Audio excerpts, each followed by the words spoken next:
Oke, kita mulai ya mata kuliah mekatronika.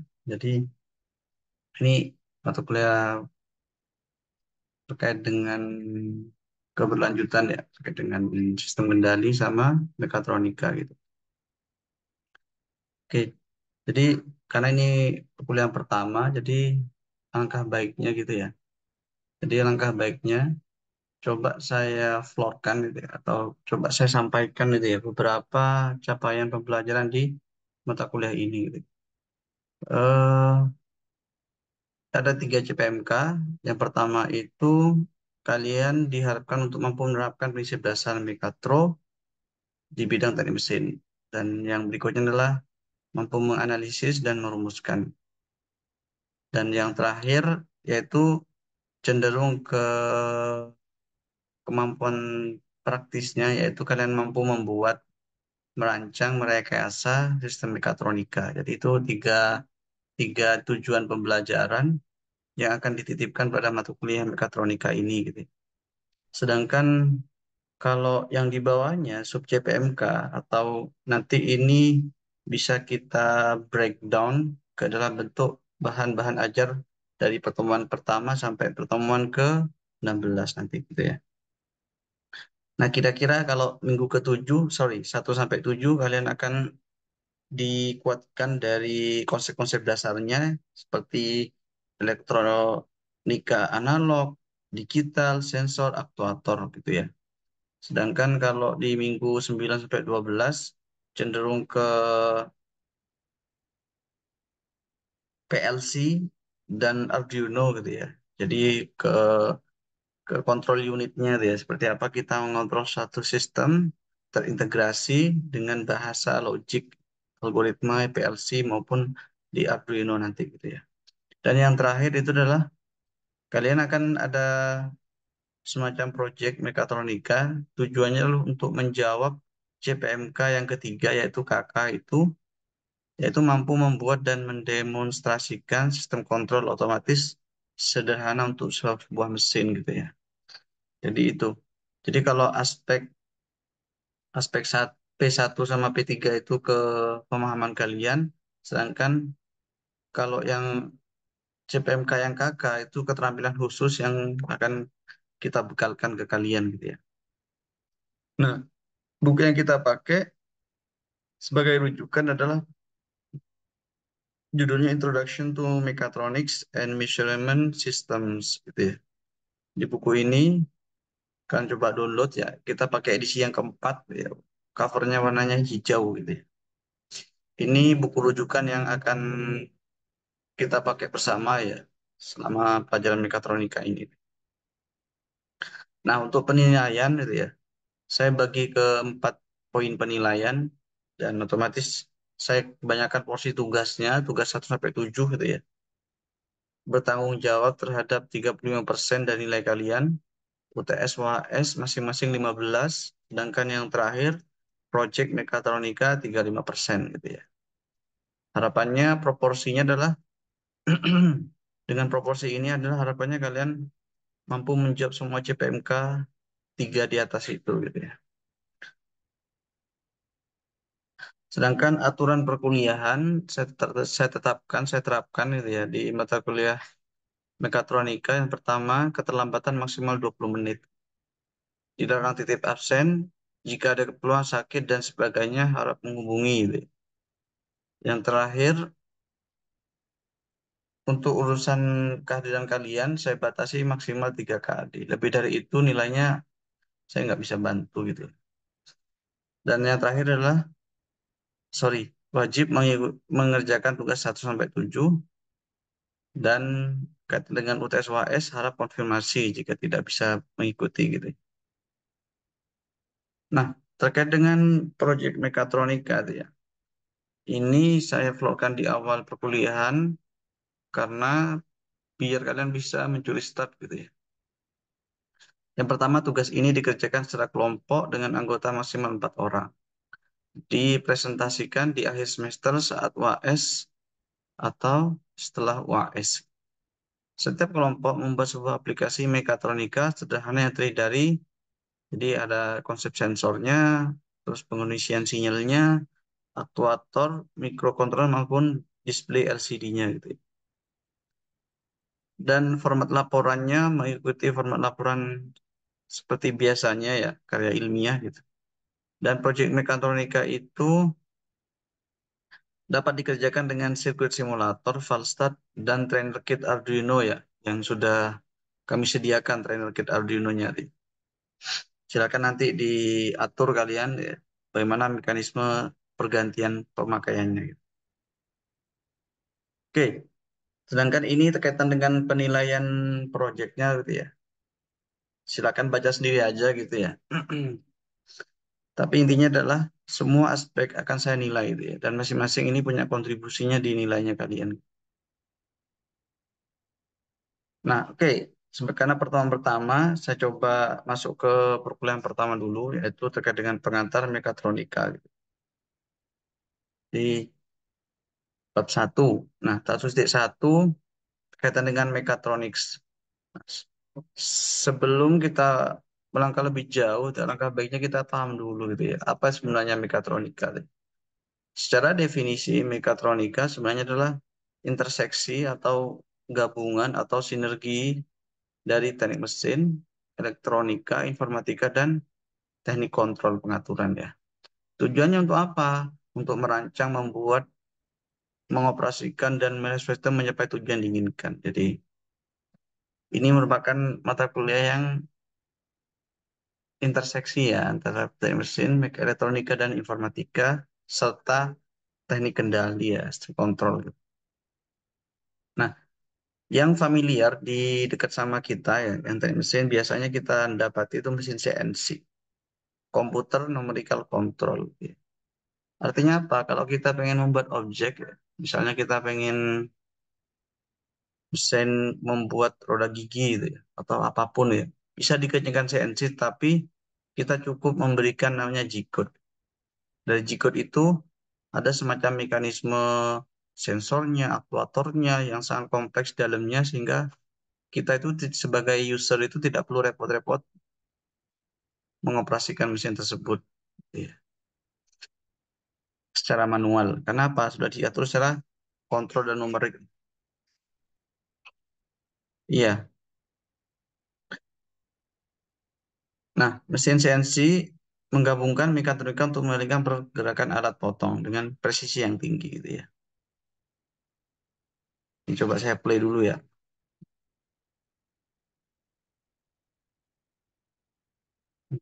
Ini adalah contoh mesin CNC gitu ya. Dia membuat suatu objek gitu ya. Kalau kalian bisa perhatikan di sini gitu ya.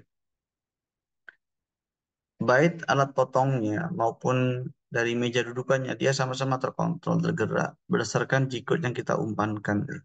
Artinya apa? Semua tuh ya komponen dari mekatroniknya dia berfungsi untuk membuat suatu objek gitu ya dengan G-code atau kode yang kita ganti. Contoh ini ganti tools gitu ya. Semuanya adalah diatur di sistem pengendaliannya gitu. Oke itu. Oke, sekilas cukup ya untuk sebagai gambaran ya. Oke,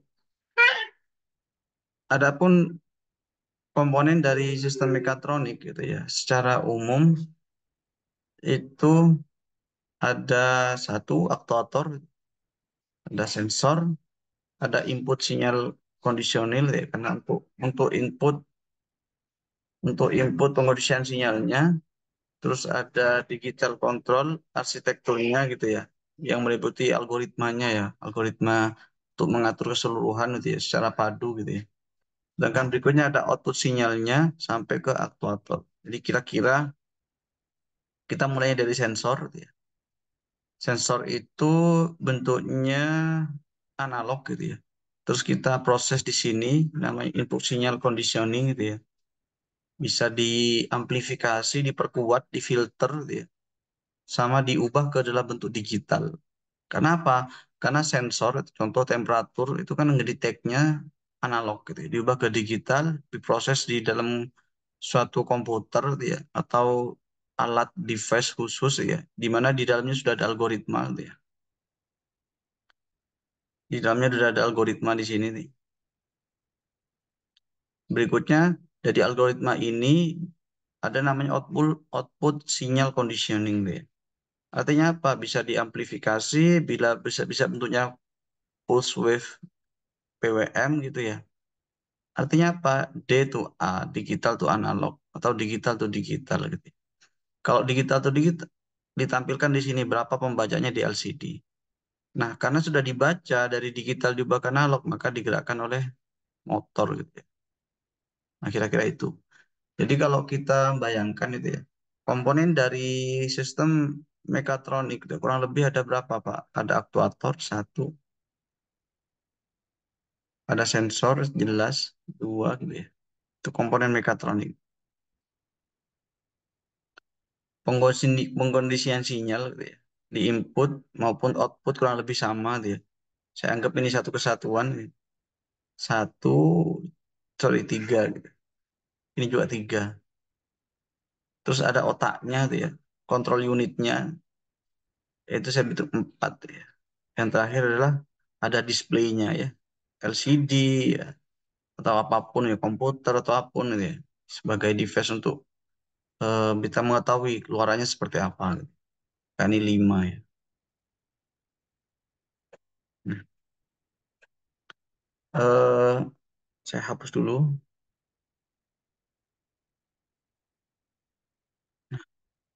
Sebagai gambaran ya, kita kembali ke contoh kita yang tadi yaitu mesin CNC tadi itulah.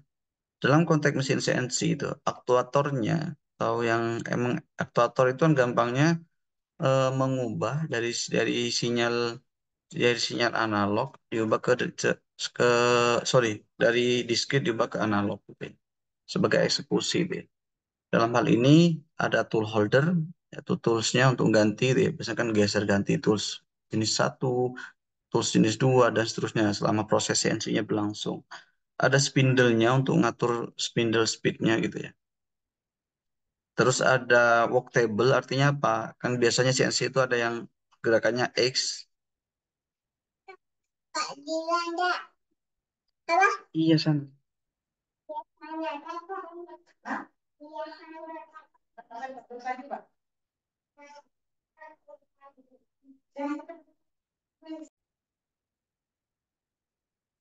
Oke. Sama dengan sensor. Sensor artinya kan dia yang mendeteksi ya. Mendeteksi apa? Posisi, velocity, force, sama temperatur gitu kan ya. Kenapa? Karena masing-masing ini kayak misalnya posisi XYZ-nya pada mesin CNC kan harus dideteksi ya. Terus apalagi velocity, kecepatan dari masing-masing spindle-nya, gerakan dari mejanya ya, dan gerakan dari spindle-nya juga diatur kan ya, termasuk gaya sama temperaturnya ya, terutama temperatur bagian cutting tools-nya ya. Nah, kalau secara sederhana tuh ya, ini merupakan diagram gitu ya. Diagram dari apa? Dari sistem mekatroniknya dari CNC kan ya. Kita input device gitu ya. Dalam hal ini biasanya kita G-code misalnya ya. G-code. Dari G-code ini kita masuk ke MC-nya ya, central unitnya gitu ya. Data processing, kontrolnya gitu ya. Biasanya di displaynya, ada displaynya dalam bentuk LCD biasanya. Nah, apa yang yang dikontrol Pak? Biasanya motionnya ya, motion, data motionnya, driving systemnya seperti apa ya, motornya, holdernya, spindle-nya, gerakan dari mejanya gitu ya, sehingga dia langsung proses pemotongannya gitu. Nah, terus berikutnya apa? Mesin toolsnya itu ya, mesin toolsnya, yaitu ada objek yang dipotong tuh ya sama cutting. Nah, berikutnya dia kita posisi sama velocity-nya nih. Kapan dia pelan, kapan lambat kan biasanya gitu kan ya. Posisinya di sebelah mana gitu ya. Semuanya diatur di sistem feedback namanya ya.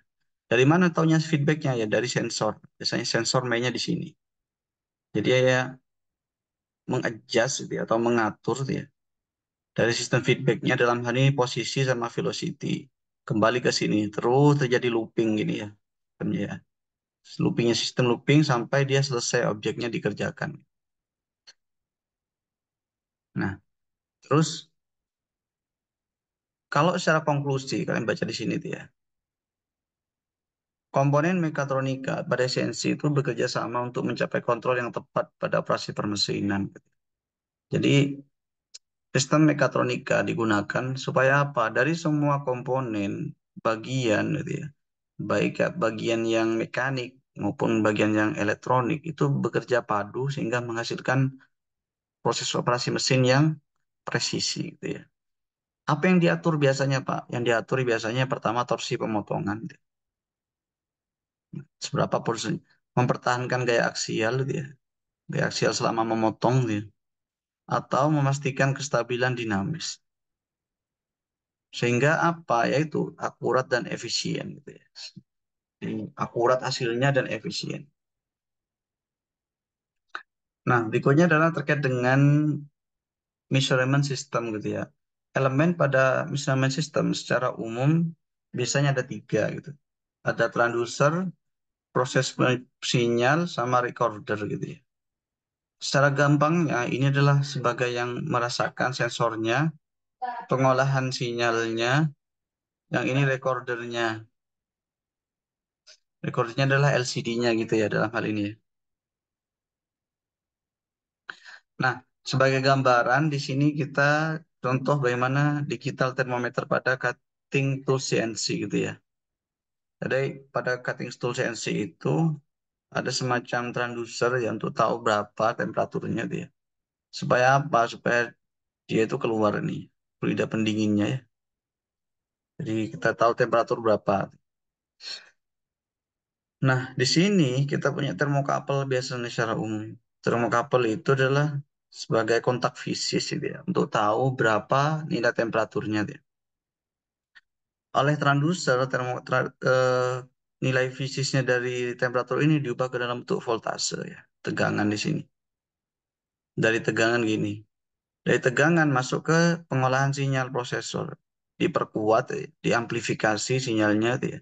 Terus diubah dari analog ke digital supaya bisa didisplaykan ya di dalam bentuk recorder di sini berapa temperaturnya gitu. Nah, kira-kira ini adalah sistem sederhana dari mekatronika gitu ya. Jadi setidaknya ada transducer, ada sinyal prosesornya, ada recordernya, displaynya gitu. Itu yang paling sederhana gitu. Nah, yang terakhir ya, terkait dengan 1.3 ini juga terkait dengan pembekalan, terkait dengan proyeknya. Yang pertama dari kami itu kalian akan diperkuat dari sisi yang pertama, eh, lab simulation-nya. Di dalam hal ini saya pakai Valstad gitu ya, valstad.com gitu ya. Itu merupakan simulator dari sirkuit gitu ya. Jika kita bisa menganalisis simulator dari sirkuitnya seperti apa. Sehingga kalau kita eksekusi, kita bisa nanti jalan gitu ya, sirkuitnya itu ya. Sirkuit apa, Pak? Sirkuit dari elektroniknya gitu. Nah, berikutnya ini Valstad ini. Nanti akan seiring dengan perkuliahan dan tugas gitu. Saya akan melibatkan Valstad ya, sehingga kalian familiar dengan sistem elektronika. Berikutnya ya, secara keterampilan khusus ya, kami sudah menyediakan namanya trainer kits-nya tuh. Di dalamnya banyak, ada Arduino, ada sensor, ada motor gitu ya, dan segala macamnya tuh ya. Sehingga kita bisa mendemonstrasikan gitu ya, bagaimana proses mekatronika yang sederhana dulu gitu ya, di kelas gitu ya. Maupun nanti sebagai tugas ya, di lab kalian akan nyoba nanti gitu ya. Oke, saya kira itu untuk pertemuan pertama. Sekian, terima kasih.